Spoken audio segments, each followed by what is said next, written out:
Bonjour à tous et à toutes, je suis Thomas Louis et bienvenue dans La Quille, le podcast où on parle de culture avec ceux et celles qui la font.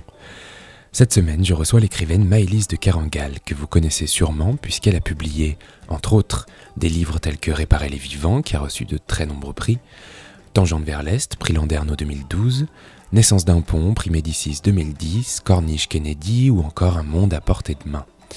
Et aujourd'hui, elle publie Chrome, un petit livre dans la collection Diaporama de l'IMEC. L'enjeu de ce livre, comme de cette collection, est de faire parler les auteurs de leur travail en s'appuyant sur les images. En bref, une très bonne occasion avec Maëlys de parler d'écriture. Car au fond, elle est un peu ce qui constitue le sel de son activité.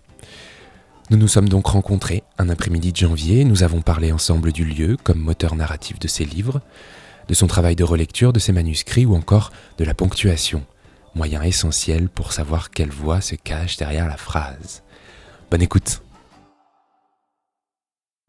Bonjour Maëlys de Kerangal. Bonjour.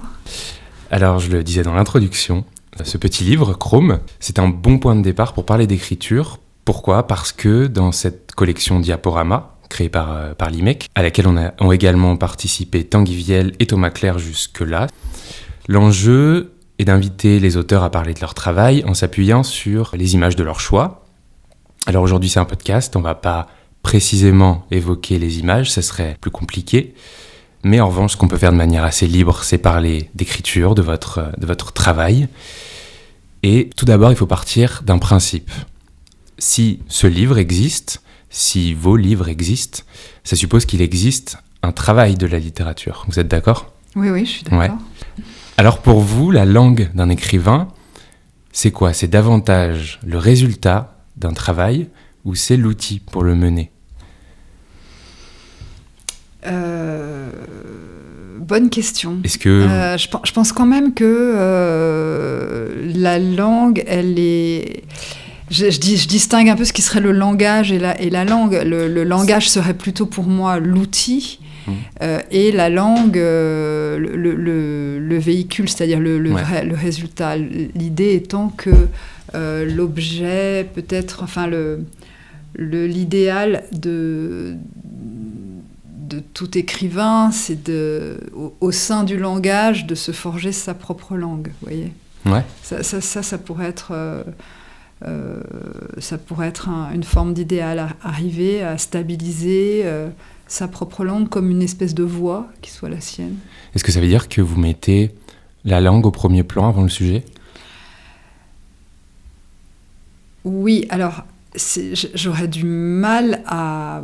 Là, je m'exprime comme lectrice. Ouais. J'aurais du mal, je pense, à lire des livres où la langue se met en scène pour elle-même, si vous voulez, dans une espèce d'auto-contemplation et d'auto-déploiement. Enfin, vous voyez, mais le fait est que je ne peux pas lire des livres où je ne sens pas de langue, c'est-à-dire où ça ne m'intéresse pas beaucoup. Je peux le faire, mais vous voyez, ça ne m'intéresse pas tellement. C'est-à-dire que ce que je recherche dans la littérature, c'est quand même le grain de la voix de l'écrivain, c'est entendre quand même l'auteur derrière. Ouais, l'auteur. Vraiment, j'aime les bonnes histoires, j'aime vraiment les bons bouquins. Vous voyez, j'aime ça, mais je reconnais que ce qui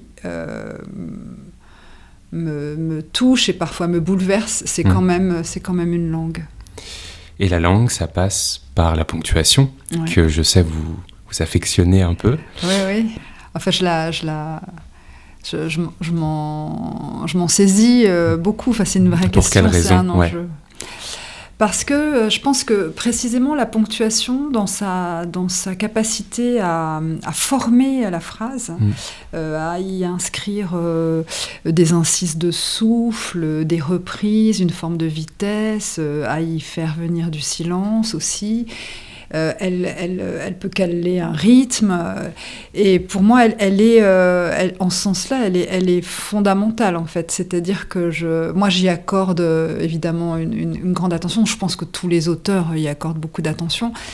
Après, il y avait un auteur, une femme qui s'appelle Isabelle Sersa, qui est chercheur et une universitaire, qui avait écrit un essai sur la ponctuation, et elle disait justement que la ponctuation, c'était le corps de l'écrivain dans la phrase. Hein. C'est-à-dire c'est l'empreinte, une espèce d'empreinte physique. C'est-à-dire c'est là où lui, on peut le sentir, ouais, l'entendre s'incarner dans les moments où justement il pourrait plus continuer, donc il y aurait cette espèce de nécessité de faire une pause, ou au contraire ça accélère, et c'est presque vraiment l'empreinte du corps, donc il y a quelque chose aussi de très charnel, de très incarné, et pour cette raison je trouve qu'elle est très importante. Ouais, au-delà de stabiliser un propos. Oui, bien sûr. Alors, vous dites de la phrase, du concept de phrase dans Chrome, qu'elle essaye de, je cite, transformer l'instant en durée, mais vous dites aussi qu'elle permet de, je cite à nouveau, déplier la scène jusqu'à la déconnecter des temporalités terrestres, jusqu'à ce que le temps disparaisse et qu'il ne subsiste plus que l'animalité, la nuit, l'effroi, la grâce. Ça pourrait être un bon résumé de ce que représente la phrase dans votre travail d'écrivaine, et pas que de styliste, non ? Oui, c'est-à-dire que la phrase, c'est quand même d'abord une unité de temps. Pour moi, alors pour d'autres auteurs aussi, bien sûr, mais je l'envisage, moi, comme une unité de temps, et donc elle a aussi cette plasticité, c'est-à-dire elle a la possibilité d'être extrêmement étirée, allongée, mais vraiment un étirement qui soit presque impensable. Enfin, vous voyez, ces phrases qui se rallongent. On pense aussi, par exemple, à Claude Simon, bien sûr, peut-être à la phrase de Laurent Mauvigné aujourd'hui, par exemple, qui est aussi une phrase avec des qui tourne beaucoup, comme on l'a beaucoup dit, qui est très longue, etc., qui se relance. Vous l'avez fait, vous, ça ? Pardon ? Vous l'avez fait, vous, ça, dans je ne sais plus quel livre. Oui. J'ai quand même ça également, c'est-à-dire l'idée d'une phrase qui se relance et qui s'étire. Et c'est vrai que ce que j'écris aussi à propos de cette image, c'est que la phrase est aussi une espèce de... On se demande souvent si elle peut restituer, capter l'instant T, c'est-à-dire la fraction de seconde, c'est-à-dire en termes de temps, est-ce qu'elle permet cette saisie si intense du présent, au sens, là où la proue fend l'eau, on va dire, hein, là où Et en fait, le problème quand même qu'on a quand on écrit, et c'est un problème intéressant, c'est que la phrase, l'écriture est toujours quand même un après-coup. Même quand on revient ou qu'on veut restituer une scène, un instant, et quelque chose même qui serait possiblement sans fiction. Hein, vous voyez, je veux décrire quelque chose que j'ai vu. Donc il y a toujours quelque chose qui nous échappe, en fait, parce qu'elle est de l'ordre de l'après-coup. Donc c'est à la fois une espèce de grande saisie temporelle et qui se déconnecte très vite des horloges, au sens où une phrase, elle peut parcourir plusieurs années d'une certaine manière. Hein, on peut et puis quand on l'écrit, on oublie aussi le temps, vous voyez, le temps où le temps le temps de l'écriture passe sans qu'on y pense. Vous voyez, c'est la phrase qui donne sa propre temporalité. C'est intéressant, ça. Il y a une notion de prouesse. Alors, c'est un peu compliqué. C'est-à-dire que moi, je me méfie de cette notion de prouesse, un petit peu pour les raisons que j'ai dites tout à l'heure. Pour autant, il ne s'agit pas de faire reluire sa longue phrase très stable et qui n'en finirait pas, etc. Mais il y a parfois des moments d'acrobatie, hein, c'est-à-dire qu'on se lance dans une phrase qui peut être interminable, qui appelle plusieurs éléments, ces éléments se connectent entre eux, il y a une espèce de ramification, une espèce de bourgeonnement de la phrase, et c'est vrai que la tenir jusqu'au bout peut représenter, enfin en tout cas on peut avoir envie de la tenir jusqu'au bout comme d'accomplir quelque chose qui pourrait être comparable à une forme de prouesse. Mais je n'aime pas trop, si vous voulez, le côté démonstratif. Évidemment, ça n'est pas très intéressant. Il faut se méfier de ça. Vous retravaillez beaucoup ? Alors, je retravaille pas tant que ça, parce que moi, j'écris en une fois, c'est-à-dire j'écris pas 2 fois. D'abord parce que je trouve ça très difficile quand même, enfin, vous voyez, assez long. L'idée de le faire 2 fois, non. En revanche, j'écris assez lentement, et il y a aussi autre chose qui est assez, en tout cas pour moi assez distinctif, c'est que je ne peux augmenter le texte, c'est-à-dire poursuivre le texte, que si ce qui le précède est totalement stabilisé. D'accord. C'est-à-dire je ne peux pas laisser des choses traîner. Vous voyez, je pense aux fichiers sur l'ordinateur. Vous voyez, ce qui serait au-dessus de la part en amont, si vous voulez, de la part amont du fichier où s'inscrit la phrase doit être totalement stable. Pas fini, stable. Oui, c'est-à-dire, stable, c'est-à-dire il ne peut pas y avoir un gros problème et je ne peux pas me dire, bon, ça, je règle ça plus tard. Ouais. C'est-à-dire, je m'y accroche, et vraiment, ça peut parfois, quand ça bloque, ça peut me prendre une journée pour trois lignes, mais je ne peux pas continuer si ce n'est pas stabilisé. Alors après, je retravaille les textes. Souvent, je les recreuse et j'y fais surgir d'autres choses. Vous voyez, je reviens dedans et je redéploie une petite chose. Je réouvre. Vous voyez, c'est comme des espèces de petites alvéoles, et puis je vais les forer, et puis hop, je recrée une image ou une scène à l'intérieur. Mais je les retravaille plutôt comme ça. À partir de quand vous commencez à croire au livre que vous écrivez? Ouais, ça c'est une question assez émouvante, parce que j'aime bien que vous employiez le terme de croire, même si c'est un verbe qui est quand même assez difficile. C'est-à-dire, de fait, j'ai le sentiment que ça demande quand même de la croyance, toute cette histoire. C'est-à-dire qu'effectivement, je trouve ça assez intéressant que vous le disiez comme ça, c'est-à-dire qu'il faut y croire. Alors, qu'est-ce que ça veut dire y croire ?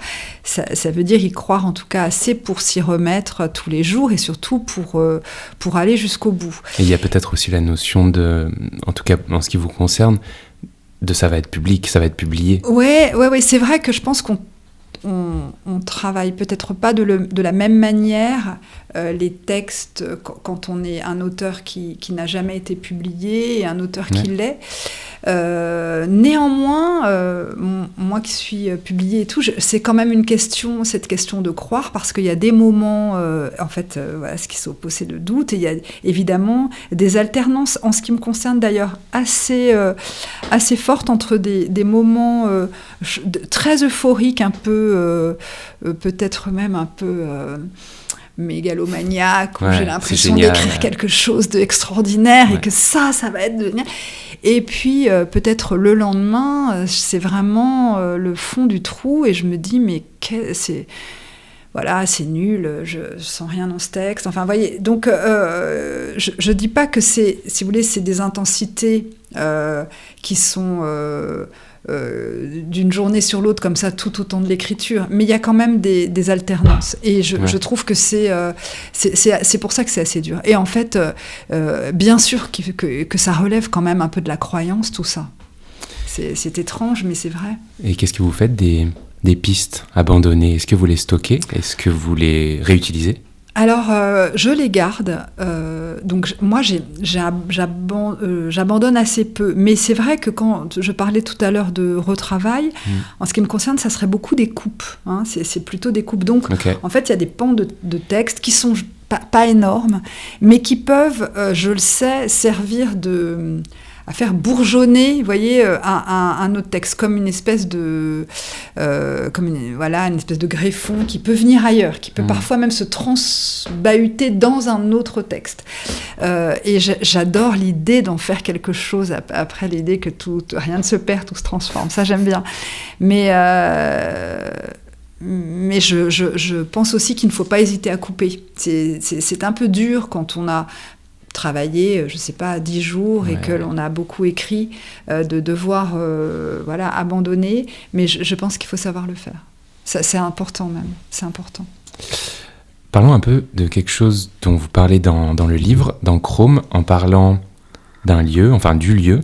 Vous dites, je cite à nouveau, « J'écris sous son empire selon ses lois ». Est-ce à dire que d'une façon presque oulipienne, le lieu définit la manière dont une histoire se passe, voire définit une histoire tout court? Oui, Oui, moi je suis assez proche de cette idée-là. J'ai le sentiment que les textes, en tout cas ceux que j'écris, sont conduits par les lieux, en tout cas la narration est conduite par les lieux qui sont où se déroule l'histoire, mais surtout qui sont présents. C'est-à-dire que pour moi, le lieu n'est pas le décor, mais le moteur, souvent narratif. Je pense par exemple, j'ai vraiment été assez... j'ai développé vraiment cette idée-là dans un roman qui s'appelait Corniche Kennedy.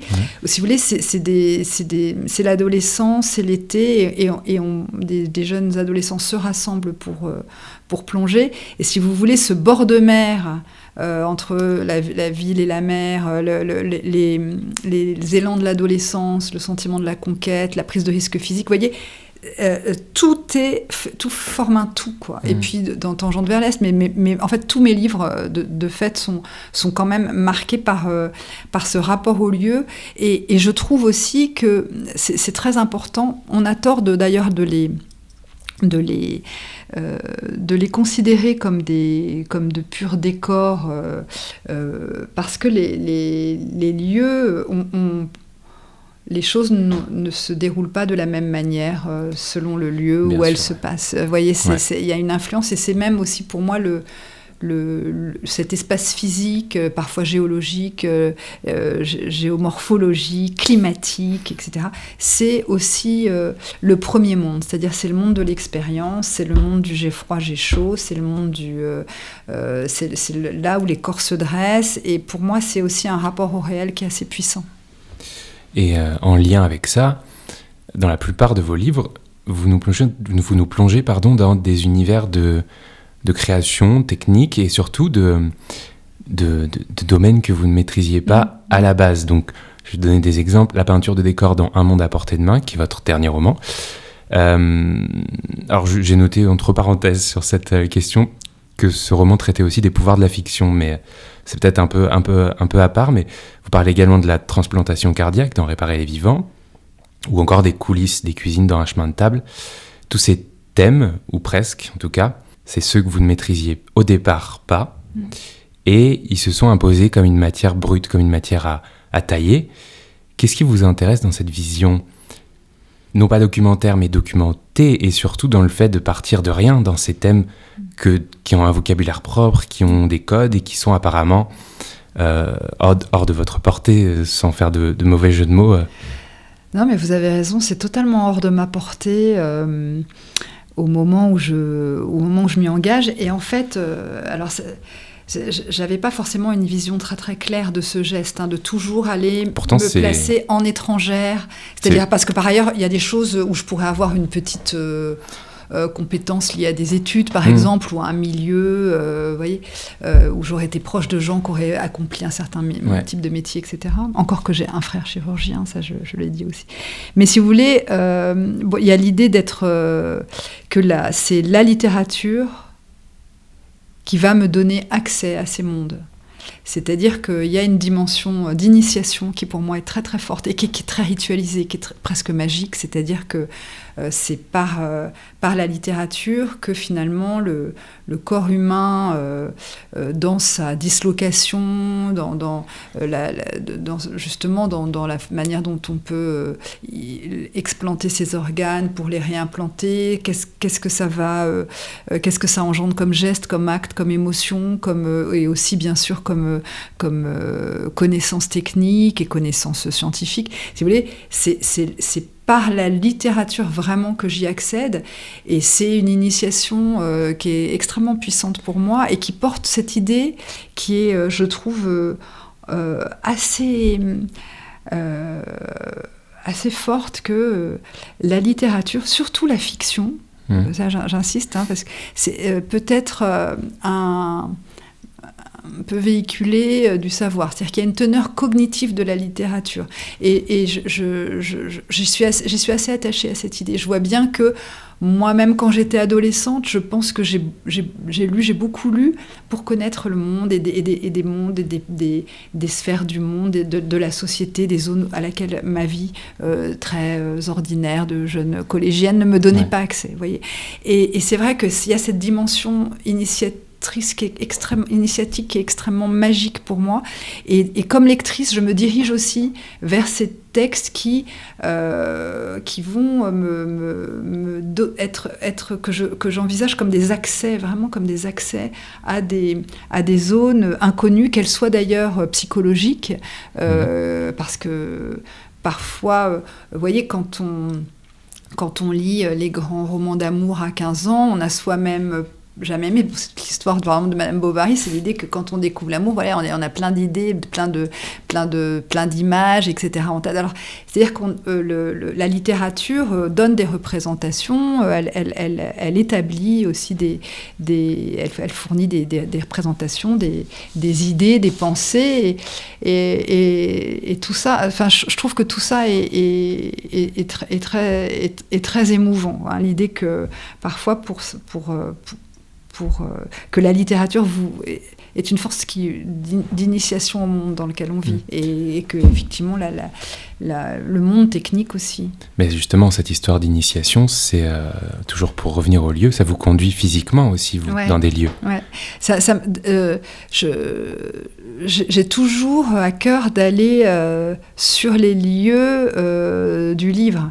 Par exemple, pour Un monde à portée de main qui en fait met en scène une jeune femme qui peut être justement envisagée comme une copiste, hein, quelqu'un qui reproduit les surfaces du monde, qui refait des cieux dans des chambres, qui peint des faux bois, des faux marbres, etc. La question, c'est qu'est-ce qu'inventer, hein, c'est quoi inventer, hein, c'est quoi, est-ce qu'on est auteur de ces créations, etc. Parce qu'on ne peut pas nier qu'elle crée quelque chose, mais en quoi on est, c'est quoi inventer. C'est pour ça que je vous disais que c'était aussi un livre sur les pouvoirs de la fiction. Oui, et je trouvais, par exemple, là, j'ai été à Cinecittà, j'ai été à Mosfilm, j'ai été dans cette école à Bruxelles, j'ai été un peu partout, y compris dans les ateliers de facsimilé, hein, de la préhistoire. C'est-à-dire que j'ai beaucoup... j'aime aller sur les lieux aussi parce que... j'ai omis de le dire tout à l'heure, mais les lieux, c'est aussi des chambres d'écho où l'on entend des choses et où l'on entend des voix, et notamment les voix de ceux qui sont à l'intérieur, enfin des gens qui peuvent être presque des fixeurs, ceux qui vont vous conduire à l'intérieur, et qui sont souvent les voix des professionnels ou des voix des gens qui traversent, qui habitent ces endroits, qui travaillent ou qui sont reliés à ces lieux. Et en fait, ce que ça va me donner, c'est souvent tout d'un coup un grand élargissement de mon lexique. Enfin, vous voyez, c'est-à-dire que je moissonne beaucoup de mots, d'expressions quand je me rends sur place, hein, à parler avec... Évidemment, c'est tout un vocabulaire qui vient à moi. Vous voyez, si on tend bien l'oreille, on ramasse pas mal de choses. Ouais. Est-ce que vous pensez vraiment, comme vous le dites dans Chrome, dans le livre, que tout a été écrit, que tous les territoires ont été arpentés? Alors, j'écris ça dans Chrome. Ouais. Oui, je le dis parce que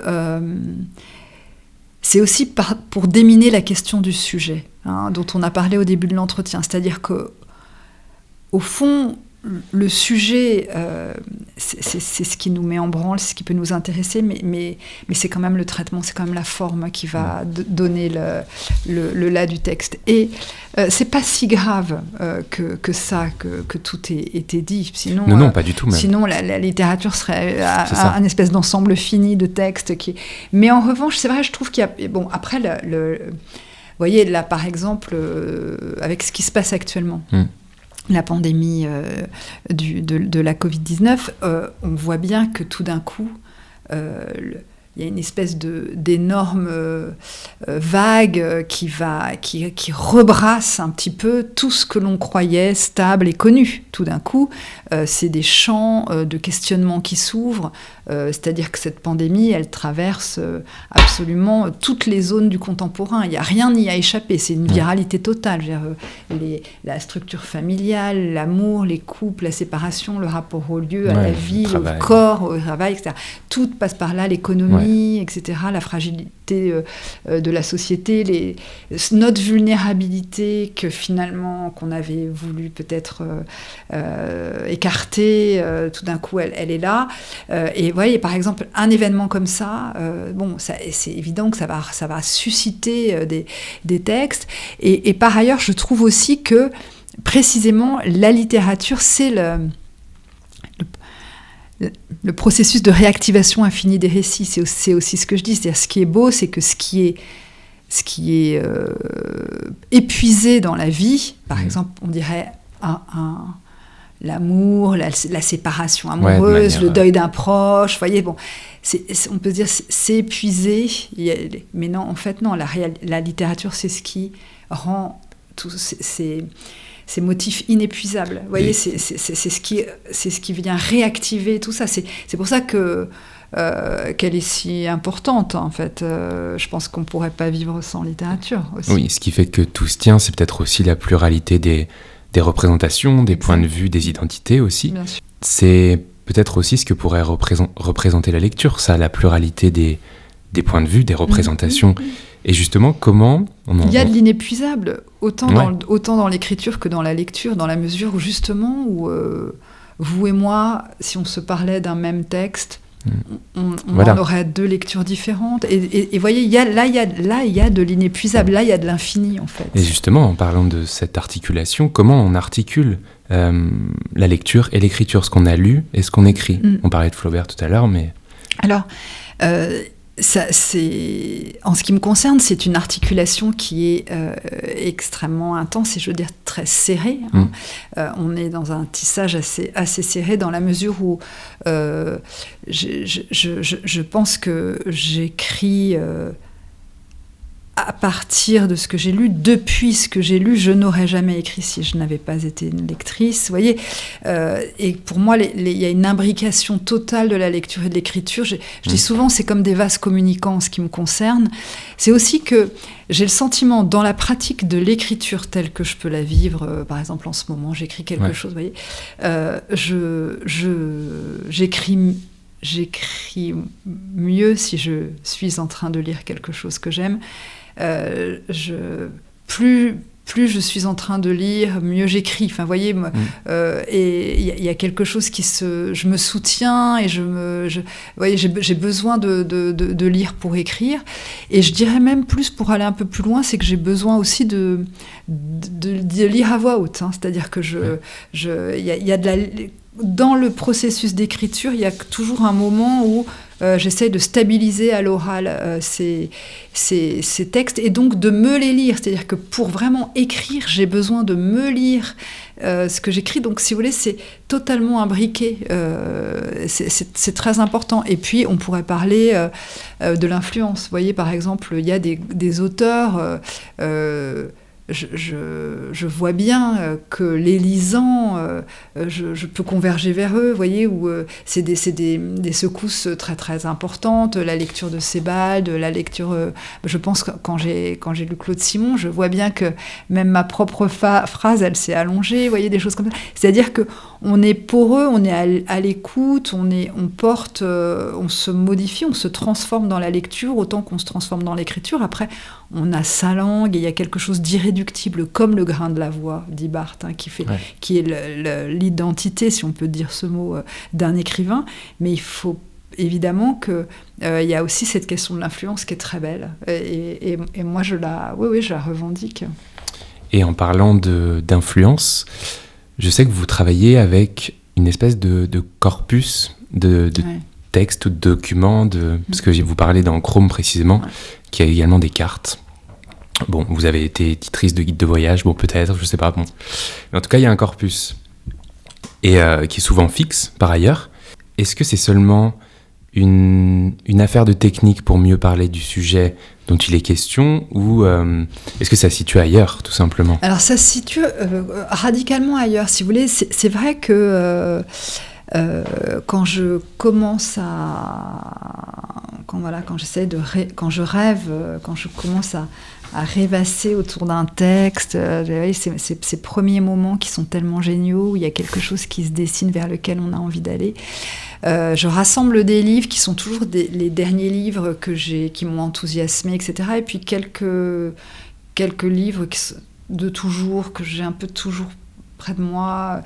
Et je dois dire que ce ne sont pas du tout des livres qui documentent ce qui m'intéresse. Vous voyez, par exemple, alors, je ne dis pas non plus qui sont complètement étanches, mais par exemple, pour parler de la naissance d'un pont, je me souviens que j'avais réuni des textes qui étaient aussi bien des romans plutôt américains, qui n'avaient rien à voir avec les ponts, que de la poésie, vous voyez, que des cartes. Et qu'est-ce qu'on y trouve là-dedans ? En fait, on essaye d'établir une forme de résonance entre, d'ailleurs, ces documents, qui sont souvent des livres, des traces, des objets que l'on a aimés, qui vous ont déjà fait penser. Il y a aussi l'idée d'être protégé par un groupe de textes, vous voyez, comme une bande que l'on fait venir pour aller braquer un truc. Hein, vous voyez, on s'entoure bien. Et en fait, pour moi, c'est le moment où tous ces textes commencent à se lier entre eux que le livre se déclenche, en fait. C'est-à-dire que cette poésie, elle va résonner avec cette carte et puis avec ce manuel sur les pigments et sur les couleurs, par exemple. Vous voyez, j'ai pas mal lu sur les couleurs et notamment les vieux noms de couleurs, ou alors sur la minéralogie et les marbres pour un monde à portée de main. Et puis il y a un moment, si vous voulez, où ces textes-là, ils vont se mettre à parler aussi avec un autre roman, et en fait c'est moi qui vais faire les liens. Oui, c'est quelque chose d'intime, c'est une affaire intime aussi. C'est une affaire intime, et je dois dire que j'ai pas le que sais-je sur le décor, vous voyez. C'est pas du tout ça. C'est une espèce de tissage qui est en fait, qui est exactement... Alors là, j'essaye de le faire comme ça, mais voyez, il y a la manière dont Baudelaire parle du travail d'imagination. Et en fait, moi, je réunis ces livres pour pouvoir imaginer. C'est-à-dire que la manière dont Baudelaire ou par exemple, je sais pas, d'autres auteurs, peut-être Walter Benjamin, définissent, ça avance vers cette question de l'imagination. C'est jamais l'imagination, c'est pas jamais ma petite histoire originale que personne n'a entendu. L'imagination, c'est beaucoup plus la manière dont on rapproche les choses entre elles. C'est cette idée, se penser, c'est toujours penser à autre chose. Qu'est-ce qui vient quand je dis ce mot, quelle image, et comment cette image se connecte à telle phrase, à tel poète, à tel souvenir. Et vous voyez, c'est une façon de faire que c'est les rapports extrêmement secrets, énigmatiques, mais souvent très intimes et qui tiennent à la mémoire, qui sont tissés entre se tissent entre divers éléments. Vous voyez comment on les rapproche. Et dans ce travail de rapprochement, le livre va s'imaginer.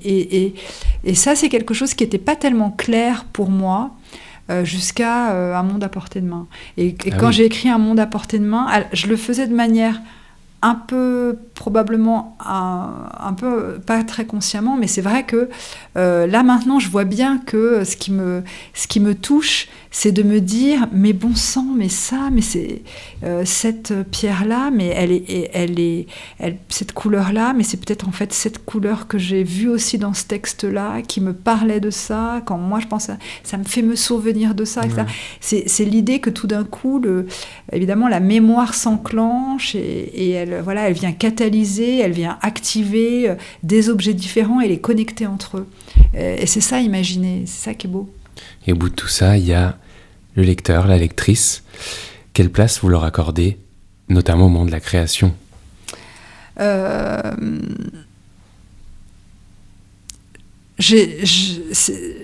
dois dire que j'ai le sentiment que quand j'écris, il y a une forme de... Il y a quand même une altérité présente qui est absolument sans genre, sans visage, sans sociologie, etc. Mais, vous voyez, j'entends souvent des gens qui pourraient dire « mais moi, je peux écrire pour moi ». Vous voyez, cette idée d'écrire pour soi, sans avoir besoin d'être publié, comme un travail très secret. Et moi, je pense que la lecture de l'autre active mon propre... Vous voyez, il y a une activation par le regard de l'autre, et que j'aurais du mal à écrire pour moi. Donc, en ce sens-là, le lecteur, cette altérité-là, elle compte.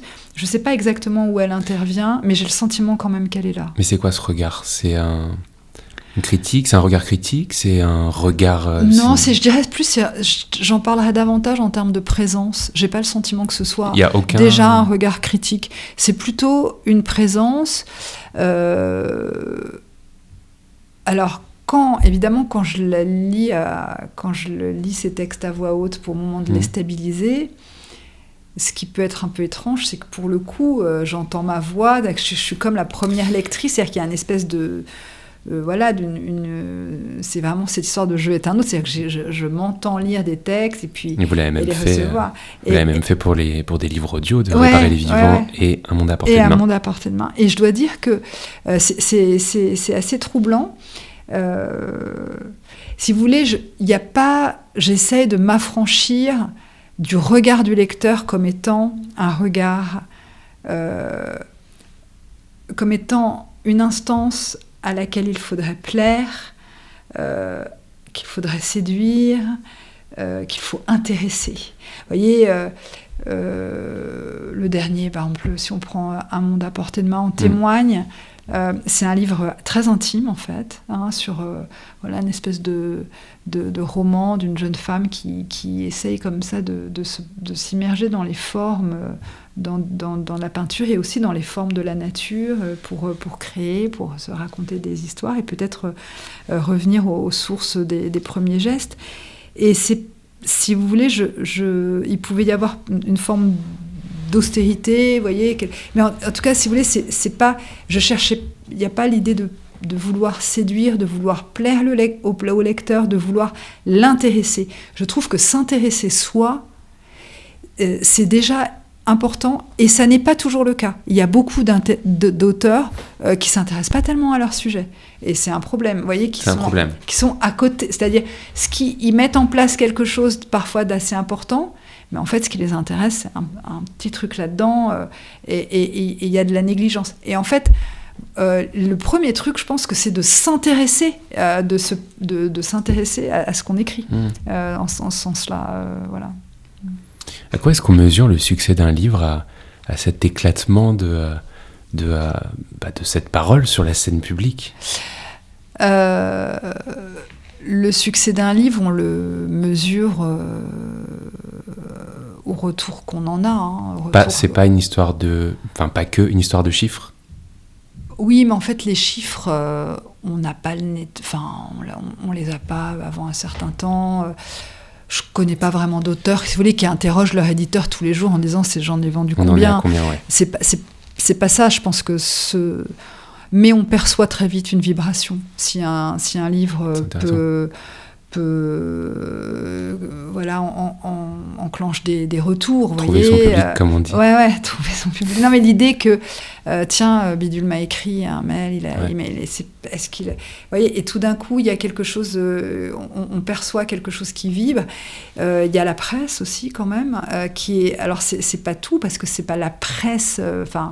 J'ai pas une idée très précise pour savoir si la presse fait lire les livres, mais en tout cas, c'est des retours importants, la critique littéraire. Et puis, je dois dire quand même que moi, j'ai écrit un livre qui a été ce qu'on appelle un succès populaire, au sens en termes de vente. C'était des ventes importantes.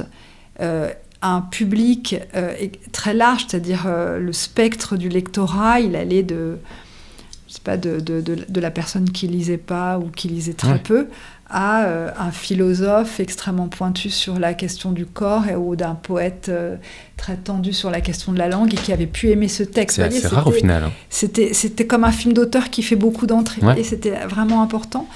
Et par exemple, là j'ai vu que c'était important l'accueil du livre et les retours assez massifs, c'était la capacité que ce texte a eu à se transformé en film. Il y a eu 2 adaptations au théâtre. Il y en a une qui se prépare peut-être aux États-Unis. C'est Réparer les vivants, en fait. Oui, parce qu'on l'a pas dit. Ouais, et ça devient un livre audio. Et puis ça inspire d'autres auteurs. Ça inspire d'autres artistes, des cinéastes, des musiciens, vous voyez. Et puis et en fait, ça se reconfigure parce que les pièces de théâtre, elles ont aussi eu beaucoup de succès. Elles ont été aimées, les spectateurs se sont déplacés. Enfin, vous voyez, donc, et cette capacité, je finirai en parlant des traductions. Vous voyez, un livre qui est traduit en 35-40 langues, c'est énorme. Vous voyez, c'est une espèce de... Tout d'un coup, il y a une espèce d'extension. Et puis, il y a des livres qui sont plus... qui ont pas forcément ce destin-là, voilà. Mais on le sent, vous voyez, c'est-à-dire c'est aussi une capacité du livre d'abord à inspirer d'autres artistes, ça c'est très important et je trouve qu'il y a quelque chose d'assez heureux, d'assez joyeux, et puis à se reconfigurer, à passer d'un médium à un autre. Voilà, ça je trouve ça intéressant. Ouais. Bon, on arrive à la fin de cet entretien. Petite question, est-ce que vous travaillez sur un nouveau livre en ce moment ? Oui. Oui, alors là j'achève un recueil en fait qui est composé de 8 textes, c'est-à-dire un texte central entouré de 7 nouvelles satellites. Voilà, plutôt un recueil de nouvelles, mais avec une novella importante au milieu sur la question de la voix humaine. Voilà, donc ça c'est ça. Et puis voilà, ça sera publié fin avril, début mai. Incessamment sous peu. Voilà, incessamment sous peu. Et la dernière question que je pose à tous mes invités, à toutes mes invitées, est-ce que vous avez un ou plusieurs coups de cœur culturels à nous partager ? Je sais qu'on va peut-être avoir besoin de réfléchir 5 minutes. Oui, je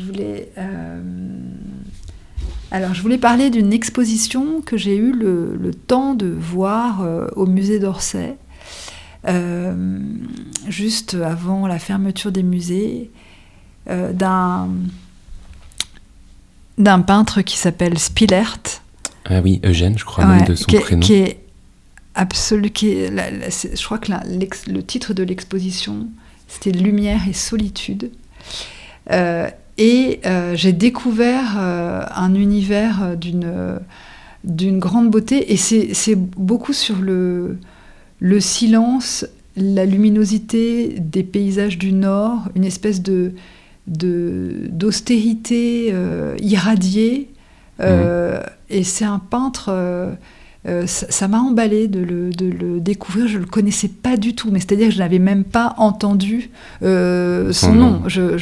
Pour moi, c'était voilà, j'étais pas du tout avertie de ce travail. Et j'ai été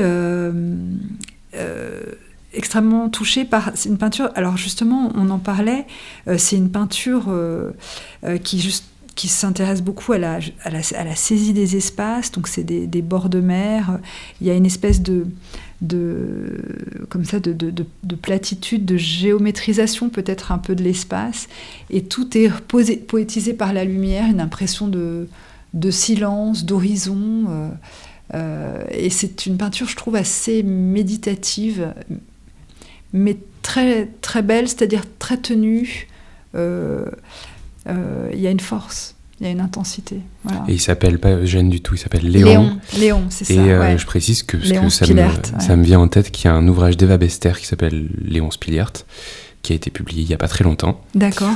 Voilà, je le précise, parce que j'y ai pensé. Oui, merci beaucoup. Ça s'appelle Chrome. C'est publié dans la collection Diaporama de l'IMEC, et tous vos livres sont quasiment publiés aux éditions Verticales. Merci beaucoup, Maëlys. Merci, à bientôt. Et bien voilà, la quille, c'est terminé pour cette semaine, mais on se retrouve la semaine prochaine avec un nouvel entretien et une nouvelle ou un nouvel invité pour parler culture. En attendant, n'hésitez pas à suivre la quille sur les réseaux sociaux et à vous abonner au podcast, évidemment. Merci beaucoup pour votre écoute et à la semaine prochaine.